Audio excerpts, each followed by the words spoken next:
Assalamu alaikum warahmatullahi wabarakatuh. Welcome to my channel. My name is Halima. Kindly subscribe, share my videos, like them, leave a comment below. Thank you so much for supporting me. May Allah bless you, make it easy for you. Amin.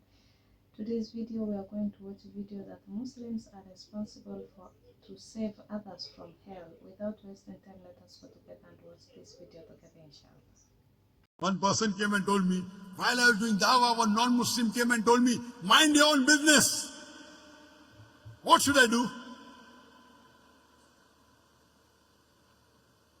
I told him, I gave him incidents. Suppose you and your family, along with your wife and a small kid of 4 years old, goes on a hill station for a holiday.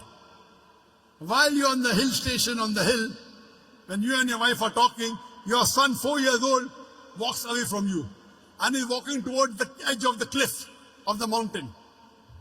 By the time you realize he's far away, you can hardly see him. But you say, Ahmad, be careful. But your voice cannot reach there. He's far away. You can see him. While your son is walking towards the edge of the cliff, there's an elderly gentleman standing at the edge of the cliff and admiring beauty. He looks at your son, he smiles, and he continues admiring beauty. You want to show, oh, mister, save my son. But your voice cannot reach there. Mister, save your son. Save my son, please. Voice cannot reach. The elderly gentleman looks at your son, smiles. He can see your son walking towards the edge of the cliff. After some time, your son falls over the cliff. When you go to that man and tell him, why didn't you save my son? He gives a reply, I was minding my own business. And he's right. He did not push your son, did he? No. Did he tell your son to jump? No. So why should you blame him? He did not tell your son to jump. He did not push your son. Yet you will blame him and tell him, Allah gave him hikmah.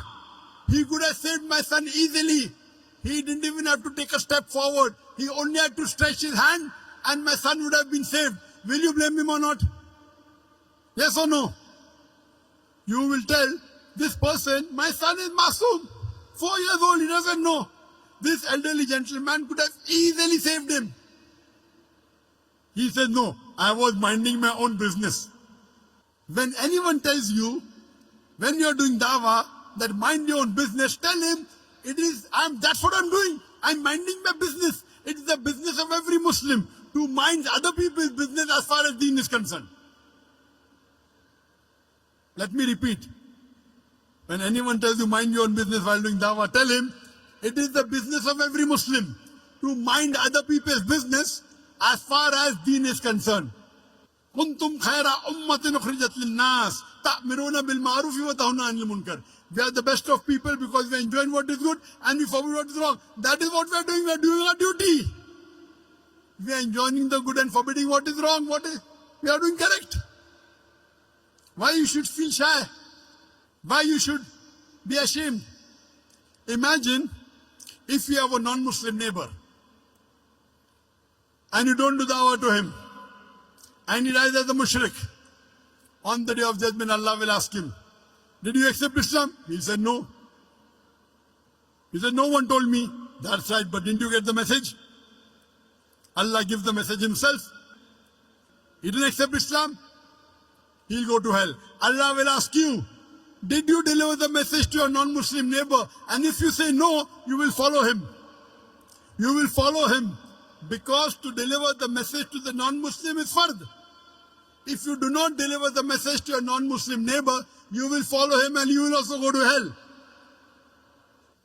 Allah subhanahu wa ta'ala says in Surah Al-Asr, chapter number 103, verse number 1 to 3, the criteria to go to Jannah.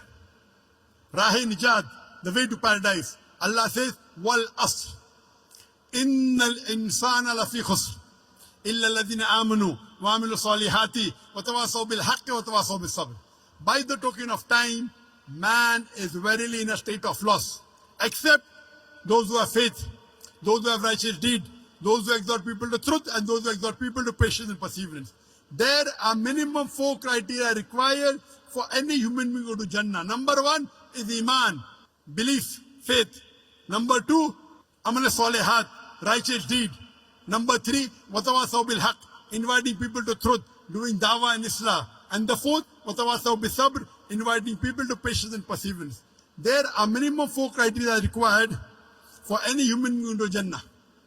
If anyone is missing, under normal circumstances, you shall not enter Jannah. You may be a very good Muslim. You may be praying 5 times a day. You may be having a mark on the forehead. You may be fasting in the month of Ramadan. You may be giving zakat. You may have gone for Hajj. But if you don't do dawah, according to Surah Al-Asr, chapter number 103, verse number 1 to 3, you shall not enter Jannah. You have to pass in all 4 criteria. If you only dawah, also all 4 are important. Iman, righteous deed, dawah and islah, and inviting people to patience and perseverance. If anyone is missing, you shall not enter Jannah. All 4 are required. If you don't do dawah and Allah wants you to put you in Jannah, that's Allah's prerogative. He can forgive your sin and put you. But under normal circumstances, if you don't do dawah, according to Surah Al-Asr, you shall not enter Jannah. It's the fard, it's the duty of every Muslim that he should convey the message of Islam to those who are not aware of it. Dawah is fard in Islam. At least a part-time day. Welcome back from watching that video. What do you think about the video? Leave a comment below. Thank you so much for watching my videos. See you in my next video. Assalamu alaikum warahmatullahi wabarakatuh.